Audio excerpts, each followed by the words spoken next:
right. Well, what I'm playing is old blues, country blues. The recording started in the 20s. I first started listening to Robert Johnson. He recorded in 1938 and 39. And, after I got interested in Robert Johnson, I started listening to his influences. And there was a whole 10 years of recordings before that he was listening to, and you could go back and hear all those influences. So I'll start out with a Robert Johnson tune. This was the first one that the record company released.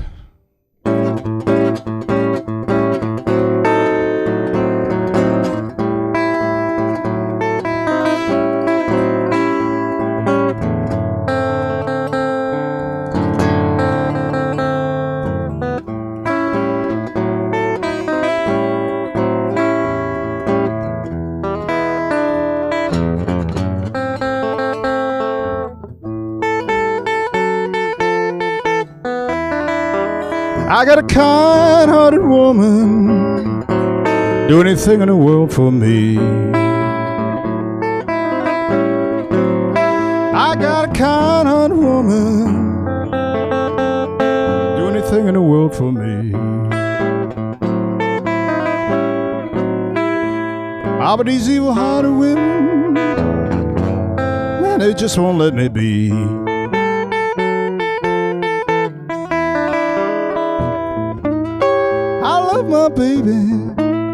My baby don't love me. I love my baby.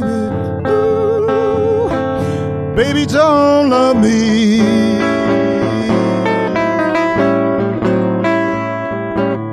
Way I love that woman, I can't stand to leave her be.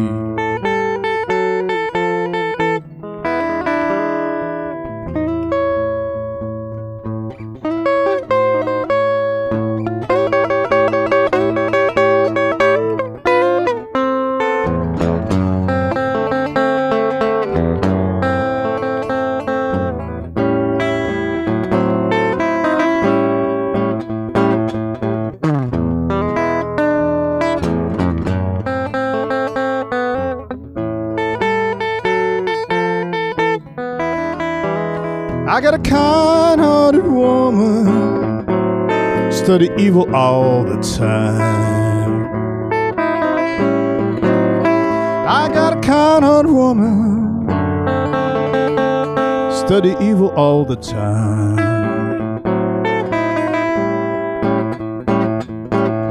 She wills to kill me, then I have it on her mind.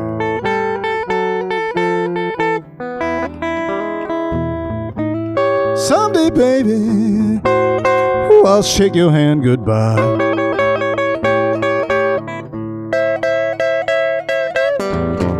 Someday, baby, ooh, I'll shake your hand goodbye. I can't give you no more loving, 'cause I can't be satisfied.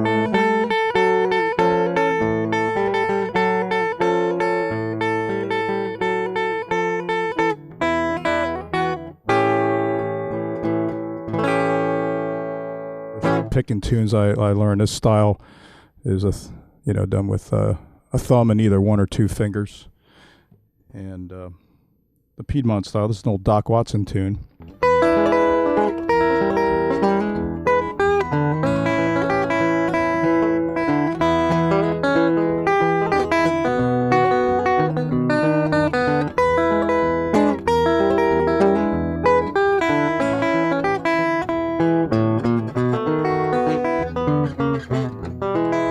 Let it rain, let it pour, let it rain a whole lot more, boys. I get them deep river blues. Let the river rise and fall, let the waves make a wall, boys. I get them deep river blues. My old gal's a good old pal, she looks like a waterfowl, and I get them deep river blues. Ain't no one die for me, and the fish all go out on the spree when I get them deep river blues. Give me back my old boat, I'm gonna sail her if she'll float, boys. I get them deep river blues. Going back to Muscle Shoals, times are better there, I'm told, boys. I get them deep river blues.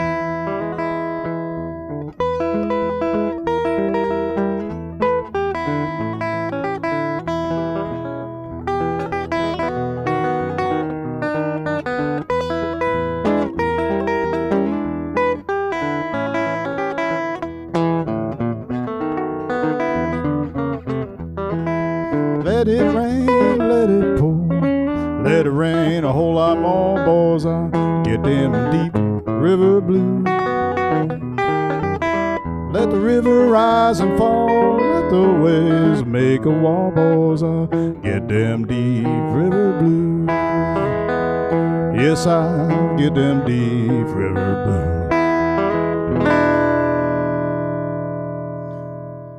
And one of the earliest recorded blues male artists was Blind Lemon Jefferson.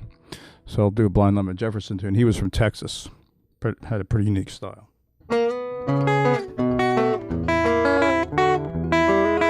I'm broken, don't have a dime. I'm broken, don't have a dime. I'm broken, don't have a dime.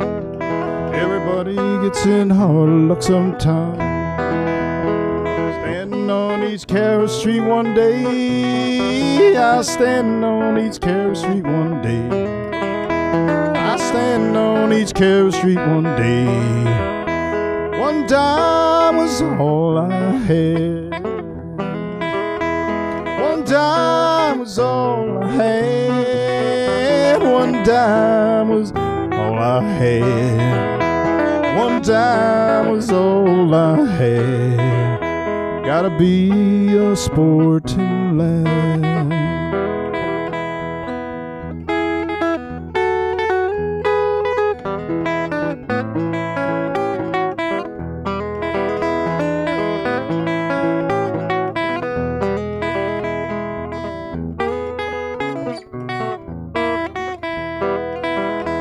Mama, don't treat your daughter mean. Mama, don't treat your daughter mean. Mama, don't treat your daughter mean. Meanest woman a man most ever seen. One dime was all I had. One dime was all I had. One dime was all I had. Gotta be a sporting lad. I bought that morning noodle, oh, I bought that morning noodle. I bought that morning noodle. And I bought a cigar too.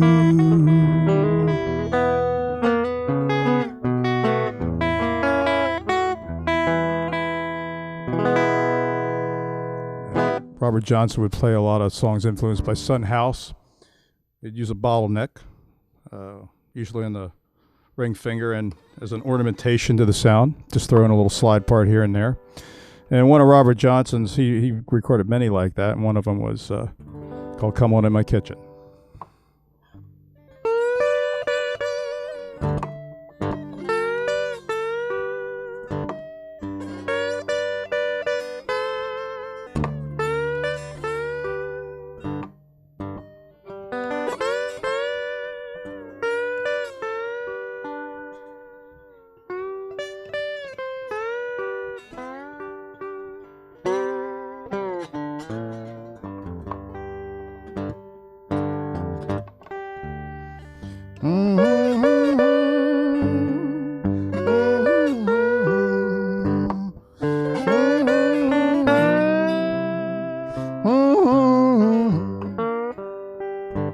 You better come on in my kitchen.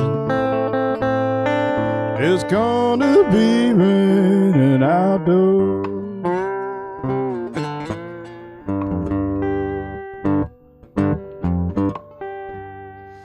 The one I love stole my best friend.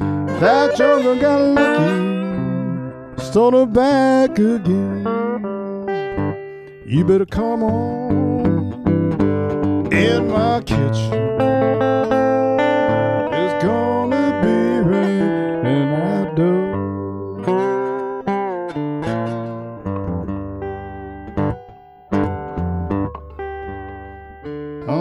She's gone, ain't coming back. I took her last night out of nation said, you better come on in my kitchen. It's gonna be raining outdoors.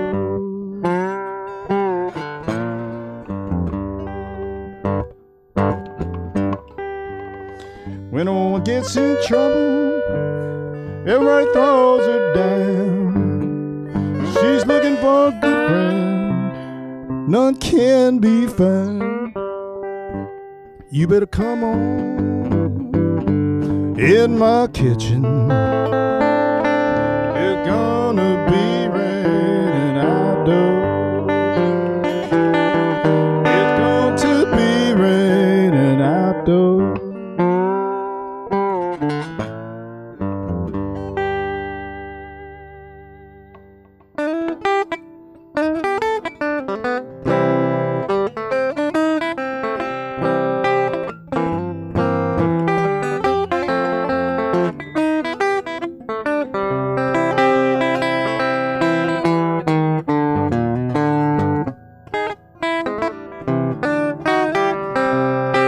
Got a long, tall mama, she's standing about 7 feet 9.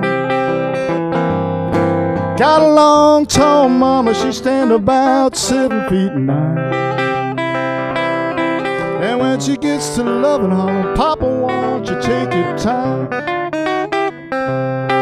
Yeah, she gets to loving, she sure can do her stuff. Yeah, she gets to loving, she sure can do her stuff. And she squeezed me so tight, holler, Mama Lordy, that's enough.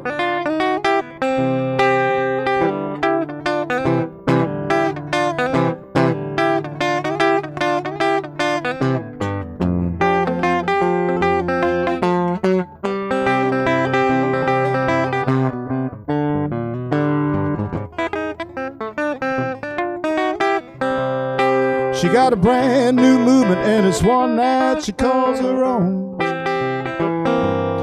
Got a brand new movement and it's one that she calls her own. And she squeezed me so tight, all the Mama Lordy, that's enough.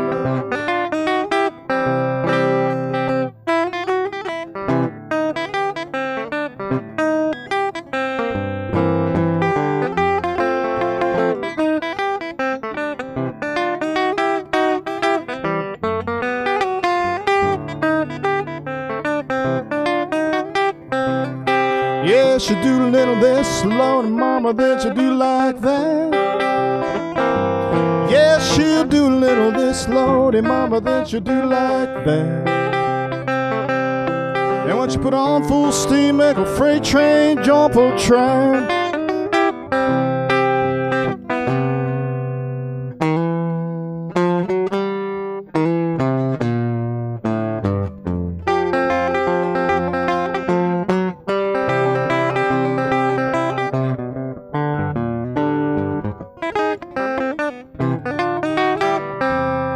Yeah, she's long and tall, Mama, half as sweet as she can be. Yeah, she's long and tall, Mama, half as sweet as she can be. Satisfy that woman, take more than a bumblebee.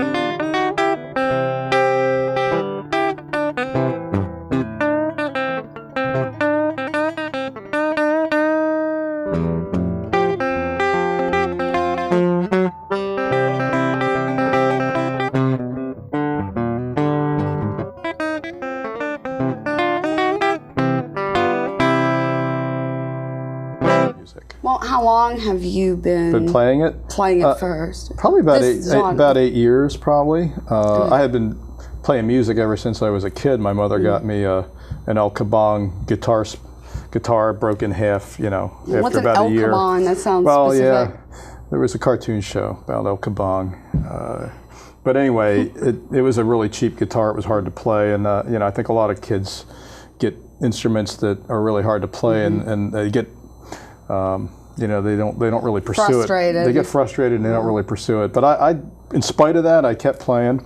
And there was a piano in the house. So and there was always music. But it was really 8 years ago that I really got into this particular genre of American roots blues. Well, what was the reason process? The way that came about, I had messed around with a lot of genres through the years, just experimenting with different things. And really at a young age, I had did a little bit of Mississippi John Hurt, which was one of those blues guys from you know, early recordings.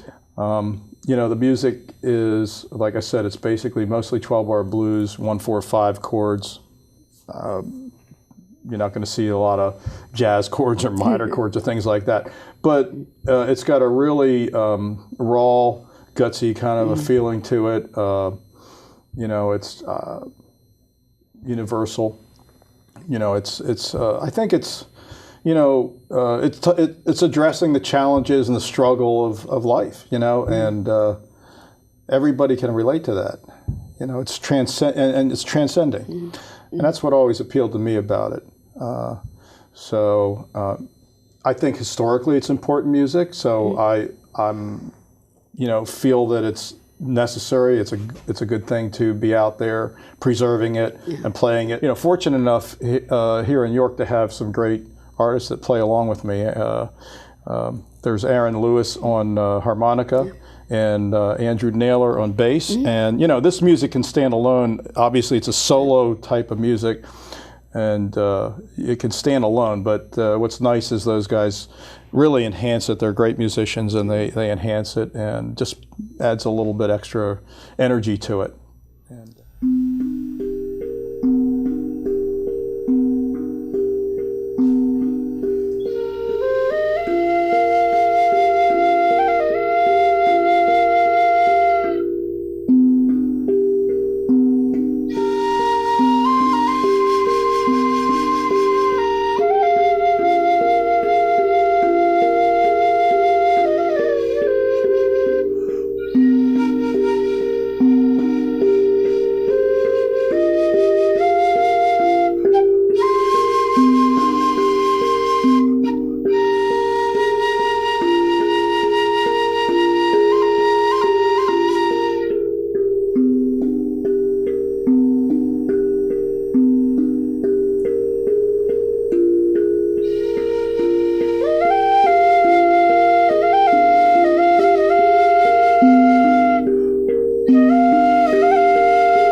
You can play more.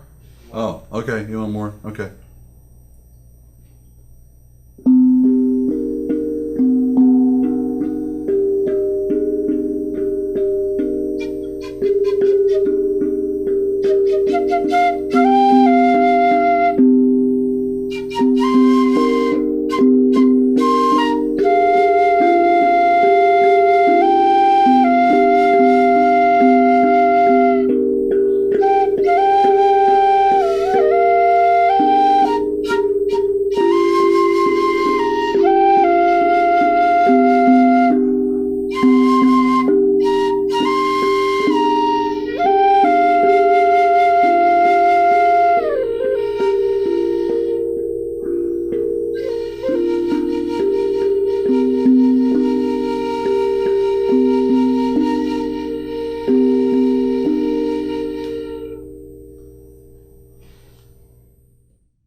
here with drum masters Jute and Chris.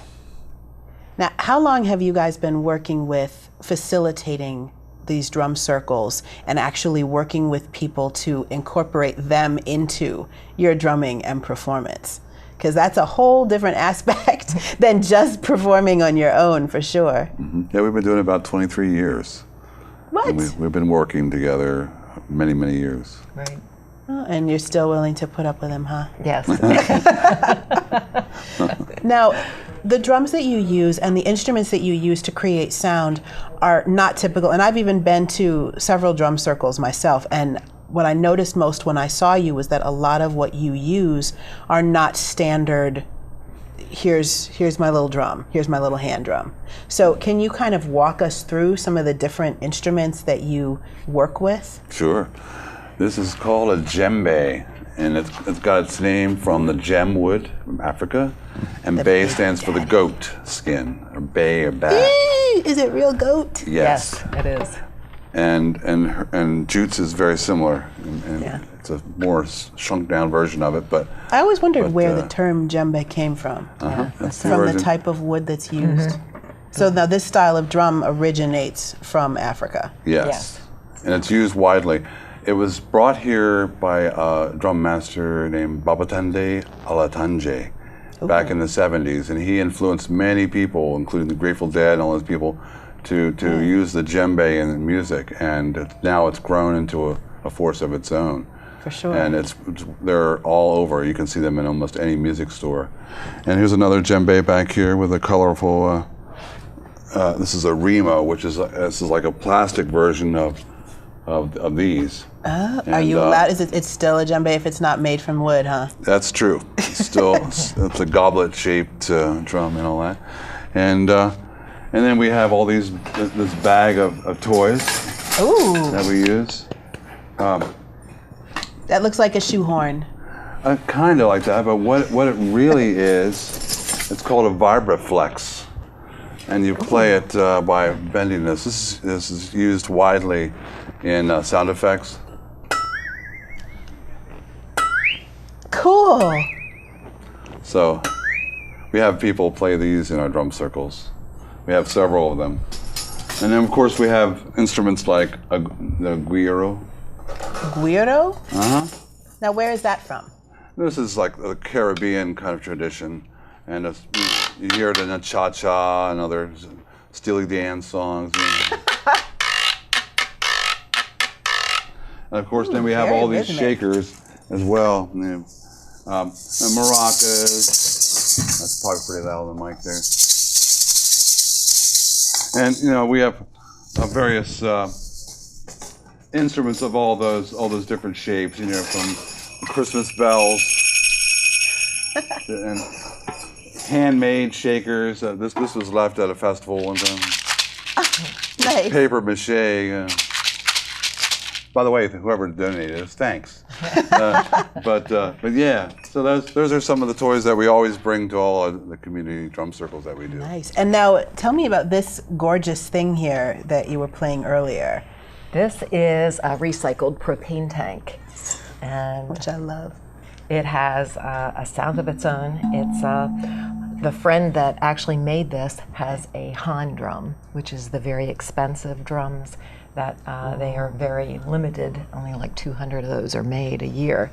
Wow. And so he has one of those, and he decided to start this. And so he has these that he makes. And so this is just the different cuts and almost like these pedals in the top of the steel container are what produce the different tones. Yes, yes. That's beautiful. Yeah, they're actually different lengths. I see they look like, you can see that they're all different sizes. Which does have the effect that makes the different tone. And it can be played with sticks, or you can play it with your hands also. Wow. So, go ahead. And its name is the Light Weaver. The Light Weaver. That So now, particular one. when people come to you, what are some of the things that, when you're working with people in drum circle, that you have to teach them to help them get it, to help them be able to keep that beat and to experiment with different rhythms? We encourage them to listen I always say, you have 2 ears, 1 drum. So listen, listen twice as much as you play. And then basically all they have to do is just check with the group regularly and match the rhythm of the whole circle. And it happens pretty well. We do it with 3-year-olds up to 93-year-olds, and all over the county, including Baltimore area and even New York State. So we've seen it again and again that we're amazed at how fast they get it. And we also do senior centers, and there's some disabled groups that we work with also. What does drumming do for people? I mean, you see it a lot. You see it at festivals and a lot of more spiritually influenced circles and events. It seems like it is about a lot more than just coming together to create communal music. It seems like it creates a whole different feeling and environment that's much bigger than just the sound of drum and rhythms being played. What is it about drumming that changes the whole space, the whole environment when people are doing it together? Go ahead. I would say it's about coming together in a unified way. And it's not just the music, it's bringing people together, and they can play together and look at each other, and yet they're contributing by adding something of themselves in a way that when it's in community, it's fun. It's not always, are they doing it right, or are they missing something or whatever. It's about bringing that together. So when you do that, the energy comes about, and it connects everyone, as we are all connected, in just a really beautiful, joyful place. And we're holding space for each other when we do that. We're actually guarding the circle. We're helping each other stay in rhythm. And also, incidentally, it actually been scientifically proven that it creates neurological repair happens in drum circles. Drumming actually heals people. Yes. It actually can help heal the brain. Yeah, Yes. yeah. This is actually called the ritual drum and the healing drum. This in its own culture, and it's used widely for that all over the world, and whether people are aware of it or not. And so that way, by bringing people together, it can raise that awareness. They feel better and they don't even know why. And then they have you to tell them, well, actually, you feel better because you were just drumming and we just activated your beta rhythms and you didn't even know it. Right. That's right. Wow. Well, can you show me what you would teach somebody if you're at a drum circle? If I've never, because I've only been to like 2 drum circles in my whole life, so I know nothing. I know nothing about drums, and I have no rhythm, and I can't keep a beat. Okay, wait. You have a heartbeat. Yes. You have a breathing cycle, which is rhythmic. You walk and beat. So we have neurological things happening that are all rhythmic. We all have natural built-in rhythm. So we're walking symphonies all the time, all of us. Ooh, I like that. So when you're drumming, you're just complementing that, and you want us to demonstrate that? Yes. Okay. Here, Carla, take this drum. You want the small one or the big one? Yeah, the big one. Yeah. Oh, okay. All right. You'll have to take it because I don't. Okay. Here we go.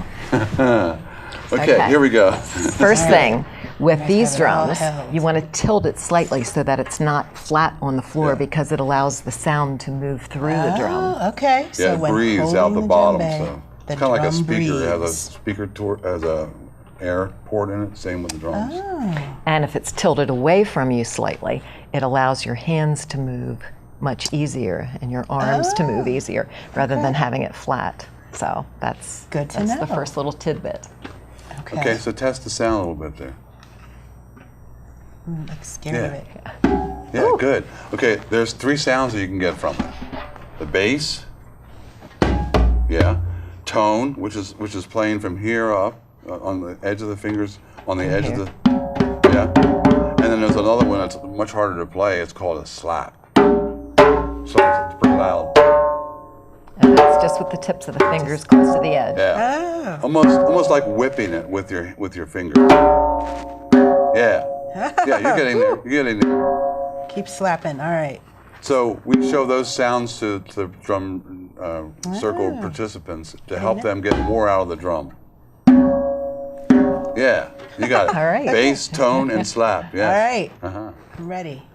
And you can get videos, off YouTube, of people demonstrating that too. Cool.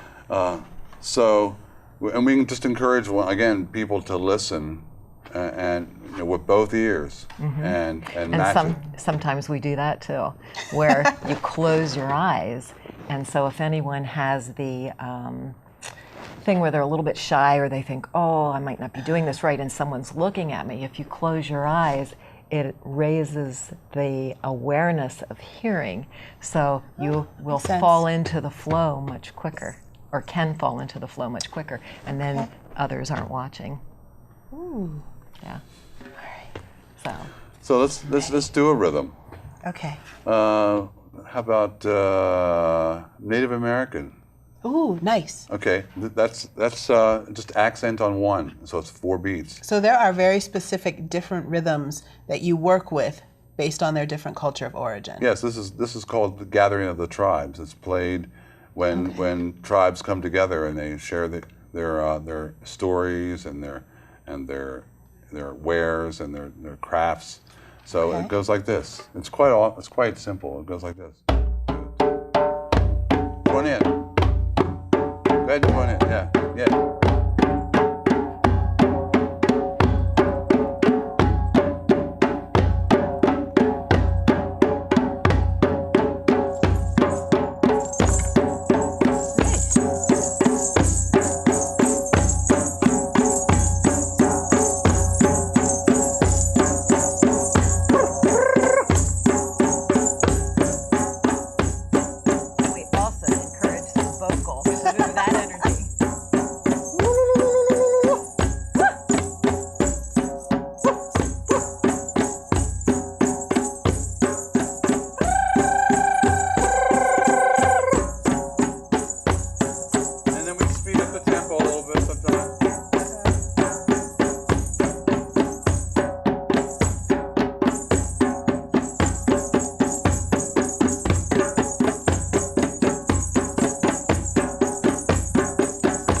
That's what we do. And this is an example of what we do. But when you have 30 drummers drumming together like that, it changes. It takes a life of its own. People start adding things to the rhythm, and you just go with it. It becomes this very organic drum orchestra. Right. That's right. So now, because some are playing these instruments and others are playing drums. Excuse me? That's awesome. And people just start picking different things up and find that beat and just make something that sounds totally different each time. Yes. And that makes it organic, so that it's not, it doesn't have to be a very set, specific pattern. That's part of community drumming, so it's free-flowing. And so you can join in when you feel like it, and you can step back when you don't. You can play just like of that rhythm we just played. You can just go 1, 2, 3, 4, 1. You just play one of the beats if you want to. You don't want to hurt yourself, so you have to guard your fingers and wrists and hands, so you don't. So if you're new to drumming, you want to be a little bit more, and then ease into it. But other more experienced drummers can actually do, can play all the rhythms and add rhythms in too. So it's user-friendly for all those different levels of technical skill. So that's how different levels of ability and different ages can participate as much as they are able. Nice. Now, where can people find you that want to come track down your drum circles and come to your events, or have you come and facilitate for them? Okay, we do a lot of festivals. We do once a month drumming, which you can talk about. We do a monthly circle on the first Saturday of every month. We've been doing that for 23 years, I guess. And that's free, and it's in the Stewartstown area. It's out in the woods. Wonderful part of the county. So we have a solar lamp lit path that goes back into the fire, and then we sit around the fire and play rhythms from all around the world. We journey without leaving the forest. And and we love it. People bring treats, and there's a real sense of community there with that. And then we load up the station wagon and travel all over the place with the same drums. Awesome. So if people come and check out your Facebook, yes, they can find info on the first Saturday drum circles, and they can find all the different festivals you'll be stopping at. Yes? That's right. Awesome. Well, I know I cannot wait to do more drum circling. I may have to go get a drum now. Okay. We I'm encourage working on you. it. Right. I'm working on it. I'm working on it. But thank you so much for coming by the show today and for my impromptu drum lesson. And I hope that a lot of people out there are encouraged to cast off their fears and embrace the drum, embrace the rhythm of the drum. Thank you, Carla. Awesome. Say on behalf of Downtown Inc., the Board of Directors, and City of York, that we're thrilled to have you here in Central Market, adding to the energy here in downtown and the energy here in Central Market. You can literally eat your way all the way around the world now in Central Market. So we're thrilled to have you here. Casey, do you want to say something? I would like to officially welcome Sharmini to Central Market. Sharmini embodies everything that is wonderful about our downtown farmers market. She is just a really passionate soul who believes in the power of food and connecting with people.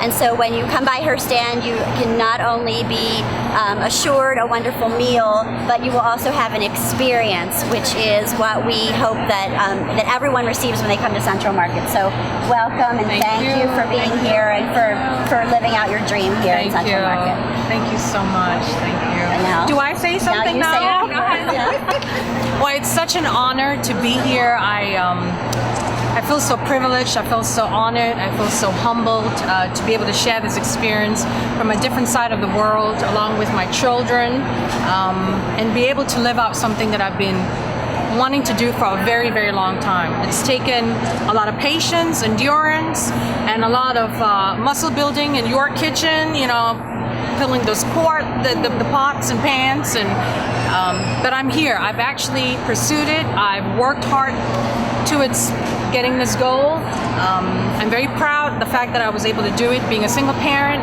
raising 2 young, awesome kids. P.S. It's my son's birthday. He's officially a teenager today, and he's shy. But it's just such a wonderful experience to bring something from so far away to York City, to be able to introduce something exotic, and to also share the cultural journey.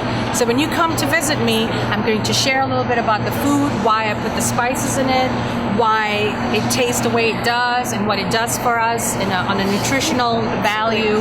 And it's just awesome. It's just awesome. Thank you so much, Casey, on behalf of Central Market, for believing in me and for working with me. And this has been a dream from 14 years old, I believe, is when I began. So in honor of my mother, I'm so happy to be here.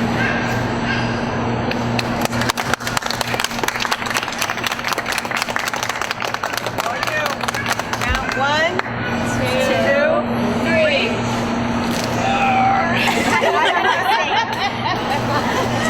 They're so heavy. Here, let's try it one more time. All right, let's okay, I think I need to start working on a little bit more.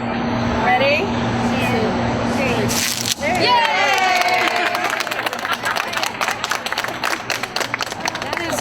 That's a banana leaf. It's very much a part of how we serve our food in Malaysia. We typically would serve it on a banana leaf and no plate. Well, the one thing I can say is dishwasher friendly. You don't have to wash any dishes after that, but it is just a lovely way to treat folks to an experience. It's very much Malaysian, and the fragrance from the banana leaf itself will blow your mind. It's lovely. It really does make a difference in the food, the taste of the food.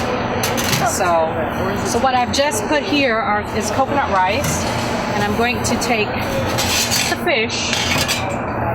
It's fun that I'm able to do a little fusion addition to it by using different ingredients or different types of fish, in this, like for example, this particular dish. So it's been fun to experiment with it rather. still turn out to be pretty good. So it's got tofu puffs, snapper cabbage, carrots, a bunch of vegetables in there, cauliflower, and I have some curry puffs, which are optional chicken or vegetarians.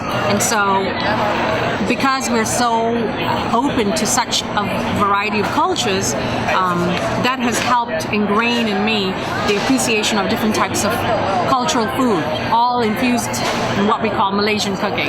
So it's pretty awesome. I've been able to introduce all kinds of different types of food since I've been here June 27th, and my menu changes often because I'm trying to bring so many different dishes to be able to share. So I'm trying to bring as much as I can and sort of gauging what folks like and know to return those dishes, those entrees. Absolutely. And I do post them on my Facebook page. I also like to educate folks and share with them a cultural journey.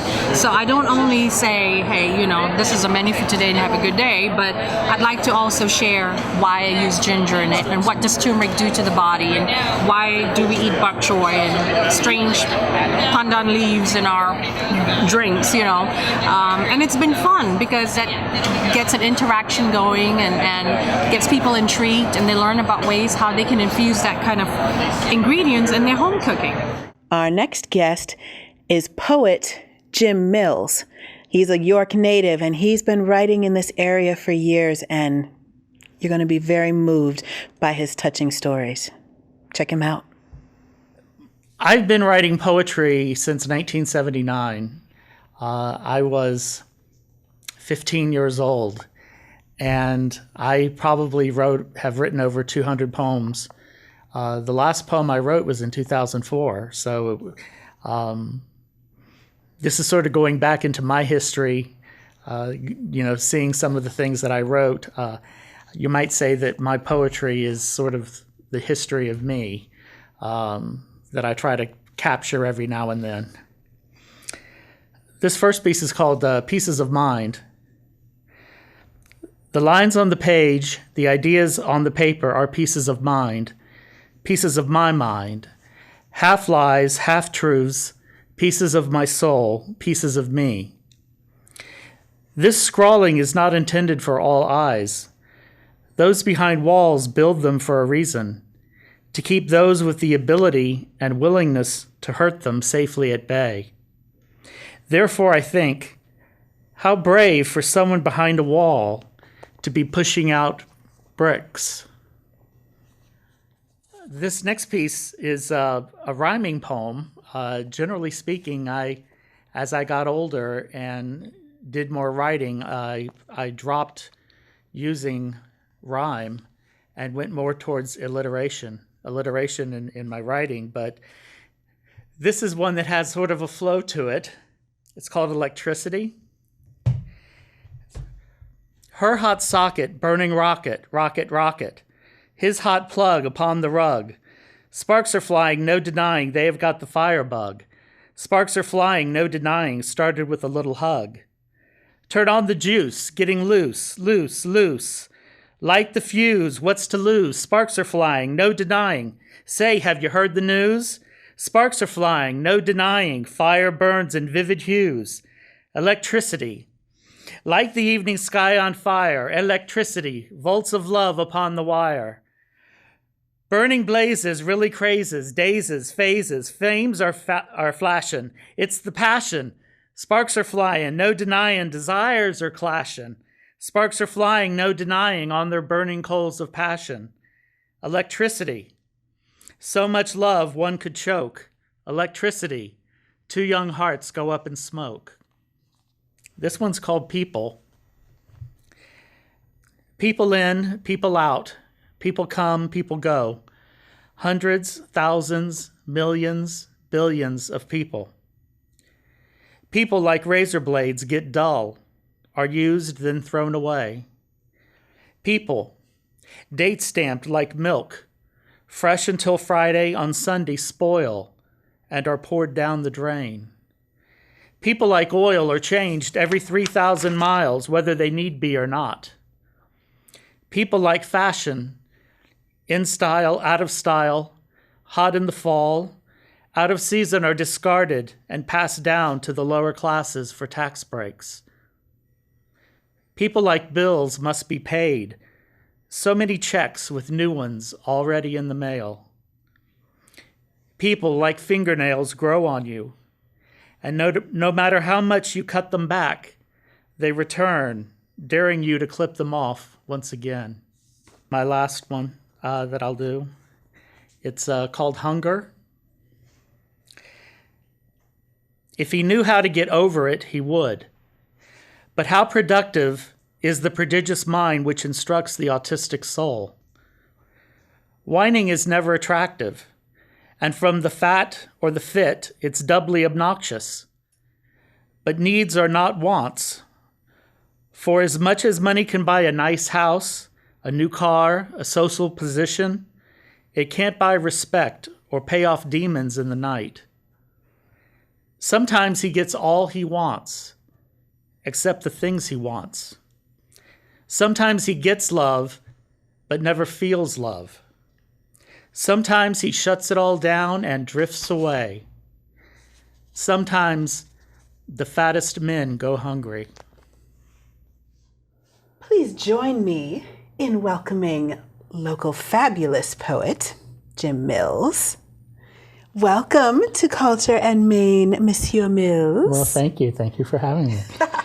Now, you have an incredible body of work, which I absolutely plan to harass you about why it is not yet published, because it is so beautifully edited and organized. But you really chronicle just a whole lifetime of experiences. But yet, your voice is not the typical York County voice. No, I'm not from York County. So what are the origins of where this all came from? Wow.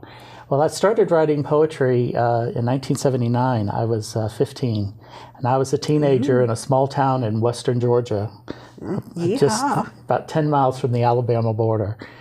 And it pretty much continued while I was in high school and college in Georgia, and subsequent to there, I've lived in Dallas, Texas, and Chicago, and Washington, and Baltimore, and now I'm here in York. How did you end up here? Believe it or not, I was working in Washington and living in Bethesda. And then I was like, I'm not paying these prices. I think I can get something cheaper in Baltimore. So I moved to Baltimore, but was still working in Washington. And then I transferred to Baltimore, and then it was like, I know I can get something cheaper than Baltimore. So I moved to York, and now I still work in Baltimore. I figure at some time I'll work in York and live in Wilkes-Barre. Exactly. You're just slowly easing your way up the farther coast. north, right?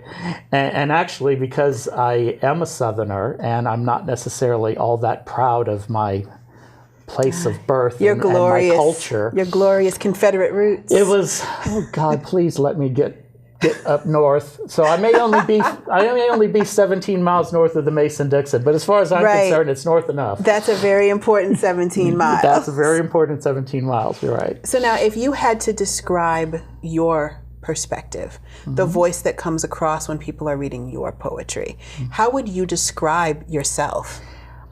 I've changed a lot.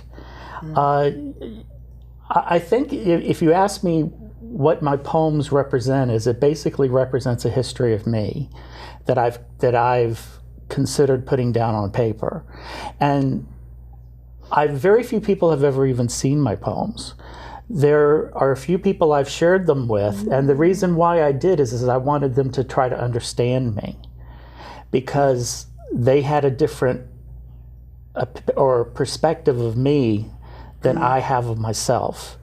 And so I wanted them to sort of see how I see things, or the way I look at things, the world. Do you feel like that, because I've had lots of artists come to me and say that they maybe had difficulty explaining themselves, or they had difficulty with people understanding the complex way that their mind makes connections and works, and that their art was a way of sharing and expressing and communicating who they were without necessarily the straightforward words, because that just wasn't how they worked. Right. Have you found that that's been the case with you, that a lot of people have not necessarily understood where you were coming from or understood you, so you had to reach them through another medium? Well, they really didn't understand me. The first poem that I did about the pieces of mind, talking about people who have an ability and a willingness to hurt you.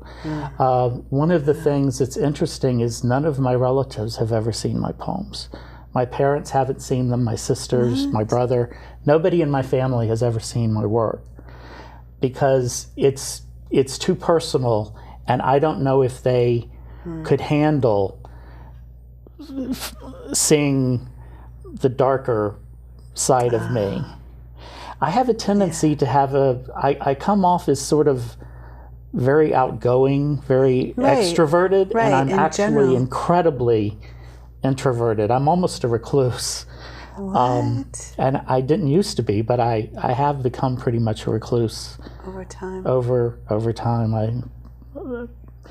I used to perform. I used to do theater. I used to sing in cabaret, and I haven't done anything like that in 10 years. Sing something. Oh no! Could I put my I saw a bird. It was sitting on an egg to music. I'm not sure.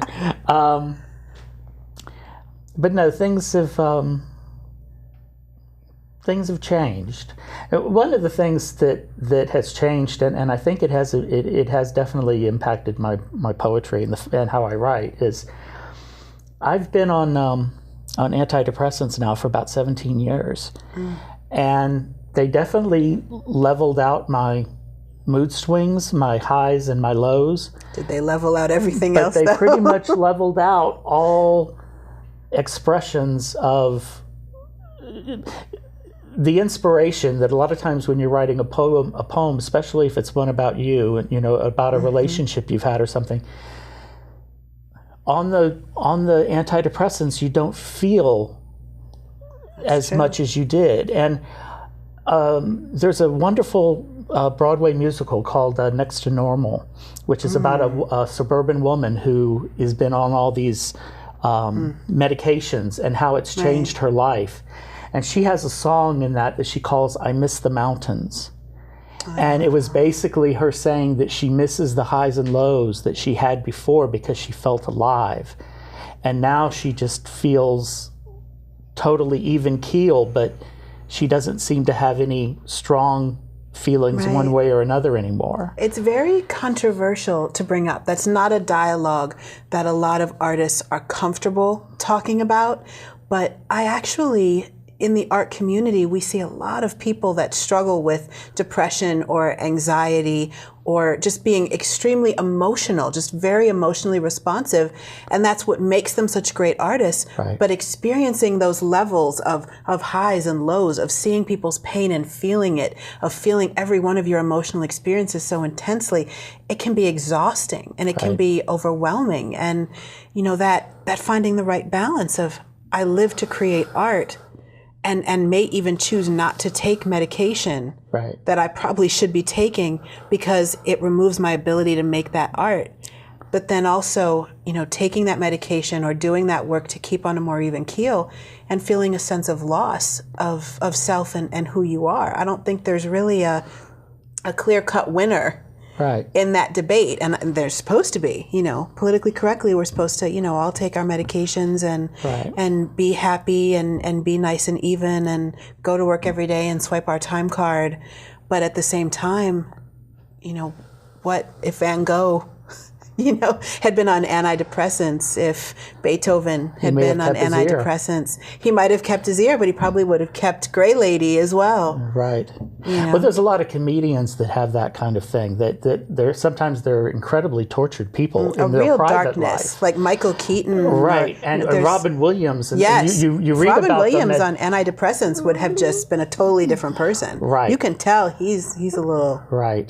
There's always some angst that's there, and it depends on how you channel it. I guess you might say, in some ways, before I was on medications, one of the ways I did channel it was through writing my poetry, because I would get some things out of my system that way, rather than acting out in some other way. So poetry was very therapeutic for you. It was very therapeutic for me. And one other thing, and this may sound incredibly selfish, but I don't think it's so much that. But I'm older now. I'm going to be 50 later this year, and I'm not married, and I don't have any children. So I really don't have anything to quote leave behind. And a part of me is like, well, at least my poems are something that, I would like to have published someday, so that I can basically be able to see I was here. A legacy. Yeah, it's a legacy because there's a fabulous, unbelievable quote from a Broadway musical. It's one of my favorites. It's incredibly emotional. It's by Stephen Sondheim. It's called Sending the Park with George. And one of the characters says to this man who's an artist that there are only two worthwhile things to leave behind in this world when you're gone, and that's children and art. And if you don't have one, you need to have the other. Well said.